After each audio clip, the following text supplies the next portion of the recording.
Welcome to Energy Session 7.0, Cleaning.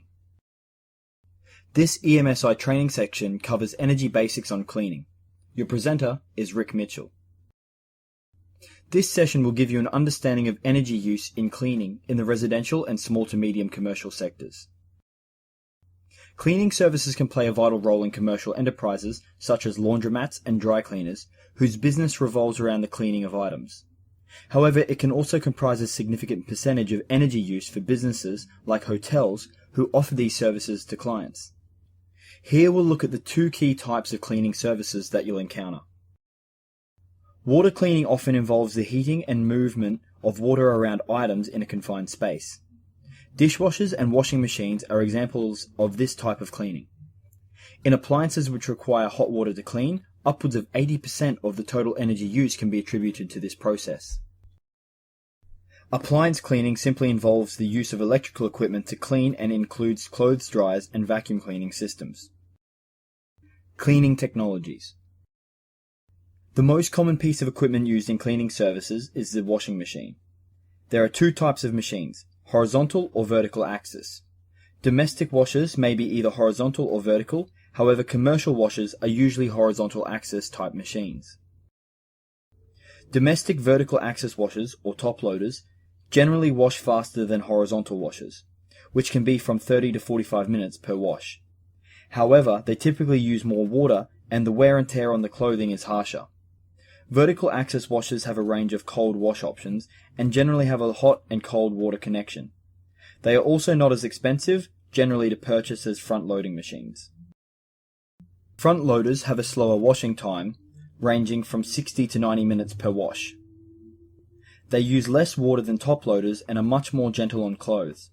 Many horizontal axis washers only have a single cold water connection as they have internal water heating, though these models are obviously more expensive than vertical axis machines. What these tables show is a clear distinction between the energy and water requirements of vertical and horizontal axis machines. As you can see, the vertical axis type washers use more water and energy to complete a washing cycle. Around 85 to 90% of the energy used by a washing machine is actually used to heat the water. Commercial laundry washer extractors can handle up to 3 to 30 times the load of a domestic washer, which equates to approximately 16 to 360 kilograms. These heavy washers can perform up to 8 cycles per load, with liquid and chemicals being extracted between each cycle by large centrifugal forces from the fast-spinning drum. The image shows a 100 kilogram washer extractor made by Richard J. When upgrading equipment with new efficient technology within a laundry processing plant, you must be aware of the following. Reliability of the technology is very important, with little tolerance for downtime. An OPL that ceases to operate for any length of time can quickly degrade an establishment's ability to conduct its normal business activity. Introduction of new technology forces management and employees to learn new procedures that may run counter to prior habits. Where conservation applications in OPLs have proven to be successful, the new technology's impact on laundry staff has generally been subtle and minimal. This is also true for the maintenance personnel who service all of the laundry equipment. If the maintenance requirements of the new system technology are minimal, there is a much greater chance of long-term success. Technologies that support remote diagnosis by the manufacturer also minimize expenditures in cost and time associated with troubleshooting. The chemical supplier is a very critical factor in the success of the conservation project. Another requirement is that the chosen conservation technology be readily accepted by the chemical company. If the new technology minimizes chemical changes and ensures high laundry quality, the technology will be perceived as being friendly to the chemical representative. Thus, the chemical supplier will be more apt to cooperate, increasing the likelihood of success in the long run. There are two main types of dryers, evaporative and condensing dryers. We will expand on these in the next slides. Other dryers include the spin dryer as pictured, which simply spins the load at very high speed to extract more water from the load than the normal washer. This can remove the same amount of water in 2 minutes that a heated tumble dryer could in 20 minutes, saving time and energy. Heat pumps also typically use less than half of the energy per load of a condenser dryer. There are currently only a few heat pump models in the world, however none are available in Australia. Evaporative dryers are your traditional dryers. They draw in air from the surrounding space, electrically heat the air, and pass it through the washed laundry in the spinning drum. The moisture in the fabric evaporates to create a humid exhaust air that is vented to the outdoor environment. Condenser dryers are very similar to evaporative dryers, except that they recycle the humid air instead of venting it. This is achieved by use of a heat exchanger which cools the air and condenses the water vapor into a drain or collector. The dry air is recycled through the system again. The heat exchanger normally uses ambient air as its coolant, and so the air surrounding the condenser dryer is heated, increasing the room temperature, which may or may not be beneficial depending on the climate. If this is not desirable, there are water-cooled exchangers. However, this will clearly increase the water usage of the building.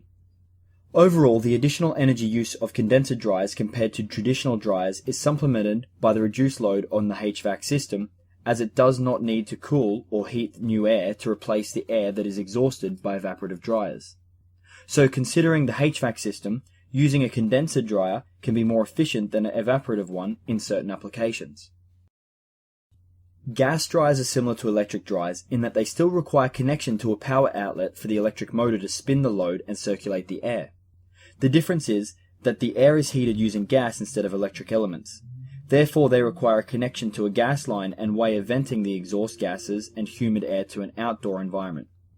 Gas dryers are slightly cheaper to run, depending on utility charges, but are far more environmentally friendly compared to electric ones, as they are large inefficiencies in the burning of coal to generate electricity, which ultimately means that the electric model generates more greenhouse gas emissions than gas models.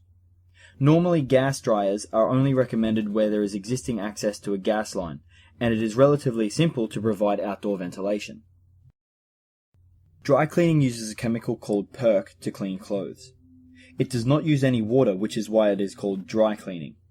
The clothes are loaded into a washer, extractor, or dryer similar to domestic washers, except that the washing and drying is done in the same drum.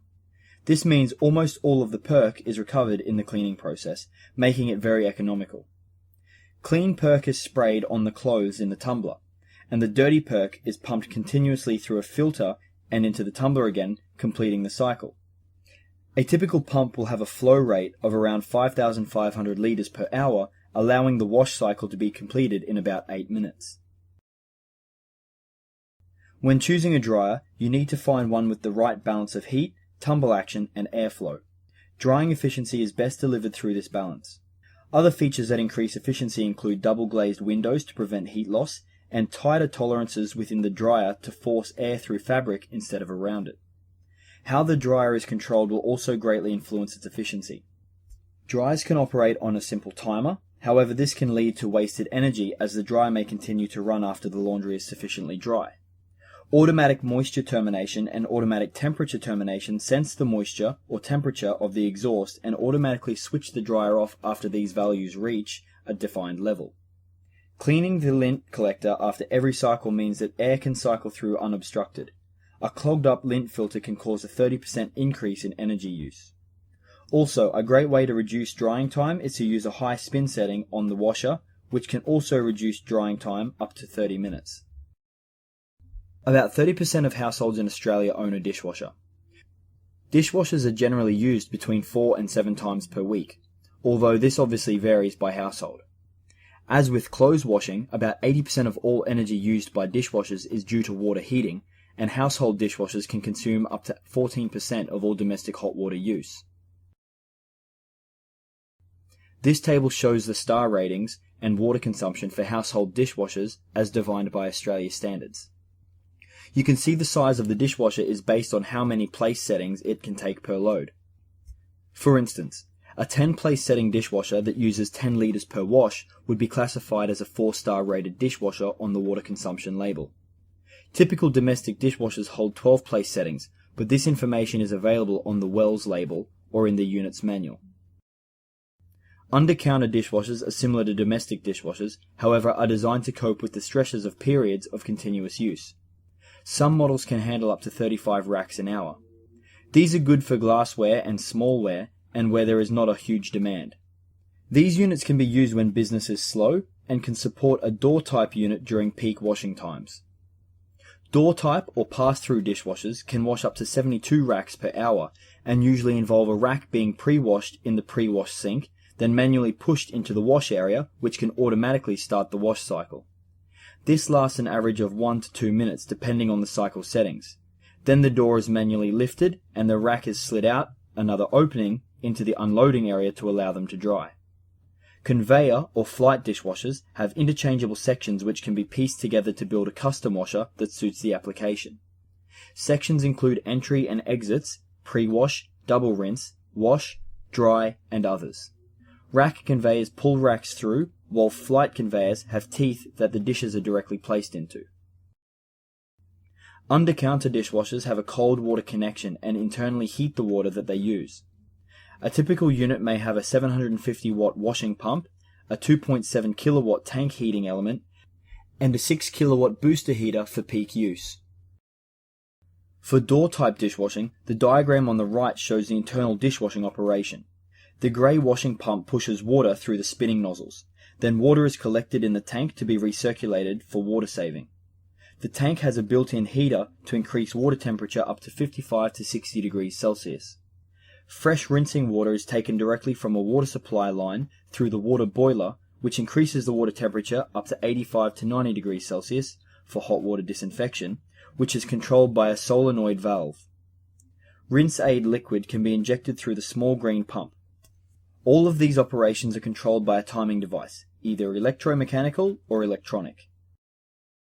The diagram of this rack conveyor dishwasher shows multiple water tanks and pumps which allow recirculation of water. For example, final rinse water can be used for pre-rinse, washing water can be used for pre-wash, and so on. Rack conveyor dishwashers can also provide a photocell eye sensor to stop the machine automatically if there are no dishes inside the rack, which saves water and energy. In addition to electric heating, some manufacturers can provide dishwashers with steam or gas heating. Here are some specifications on average rack conveyor dishwasher. This table will give you an idea of typical values for this type of machine. Upright vacuum cleaners are comprised of a cleaning head with the bag, motor, and handle attached. A rotating brush roll or beater bar removes the dirt through vibration and sweeping. The two types of upright vacuum cleaners are direct fan and fan bypass.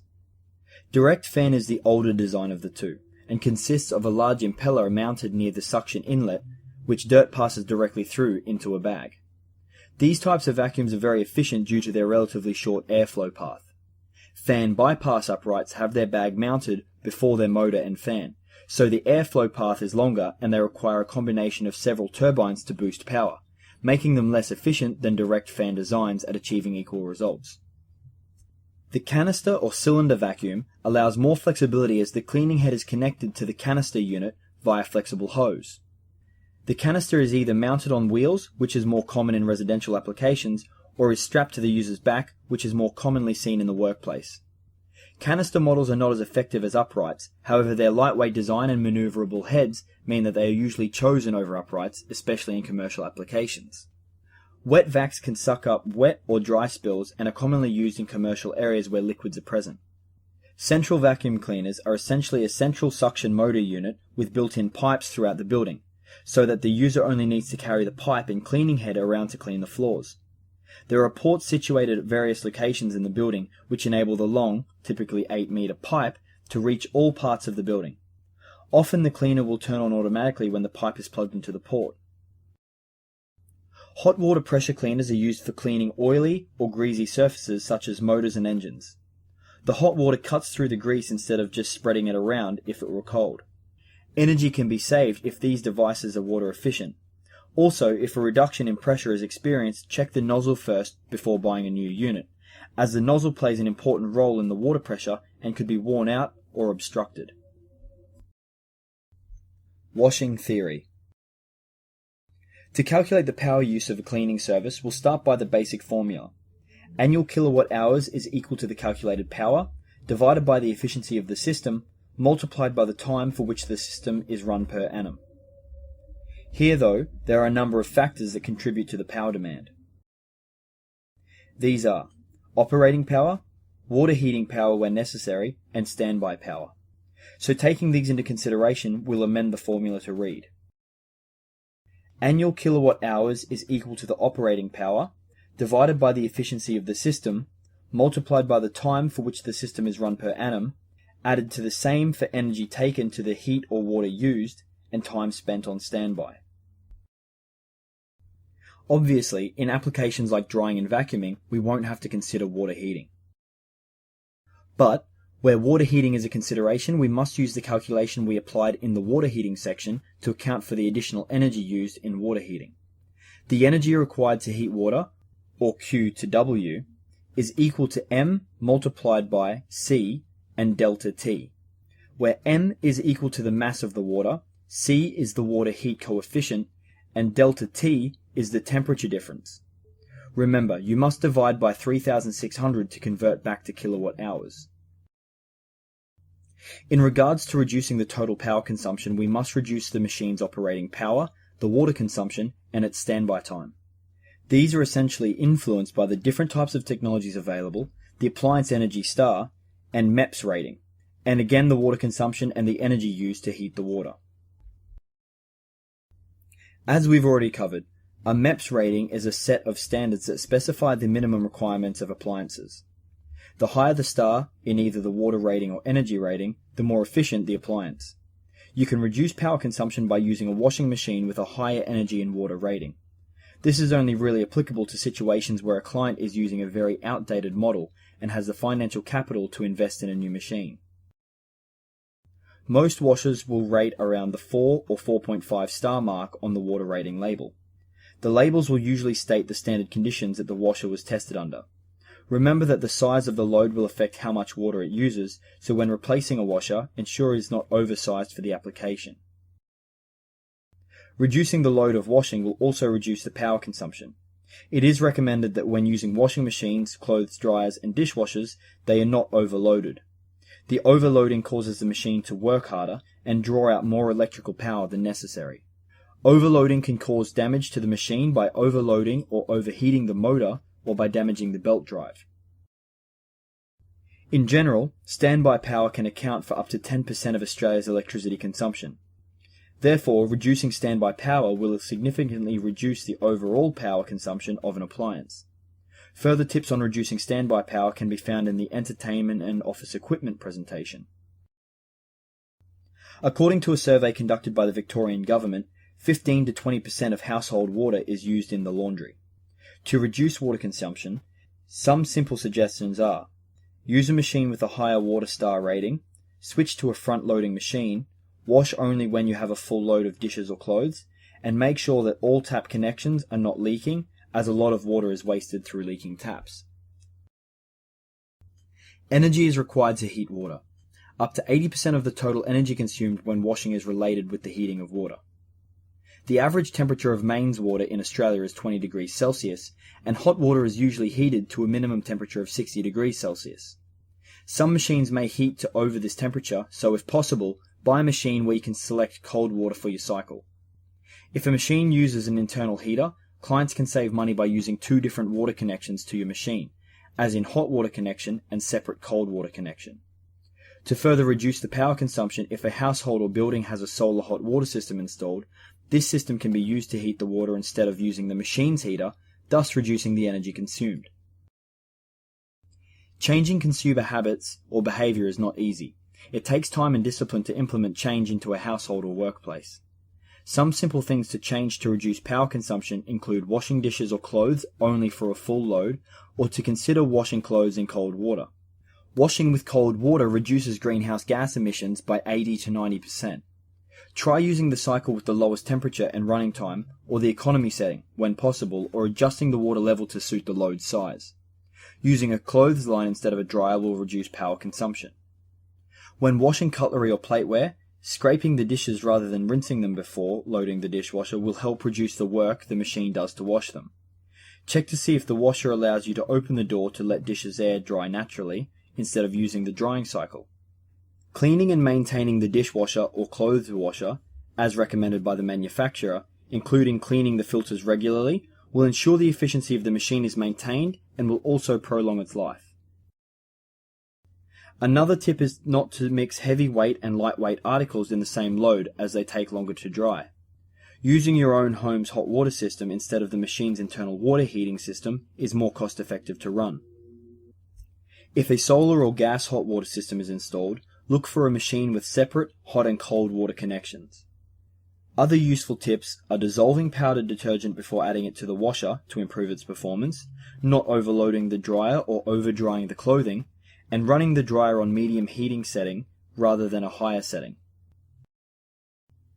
Energy-saving opportunities for commercial dishwashers include ensuring the dish racks are full before washing them, calibrating the machine to ensure operation at the minimum water use required and regular checks to ensure this is the case, installing a heat recovery unit or purchasing a new unit which includes one. If purchasing new, make sure the unit recycles water where possible, or consider a separate water recycling unit such as Aqua Recycle. Another aspect that affects the power consumption of a machine is its total time of use.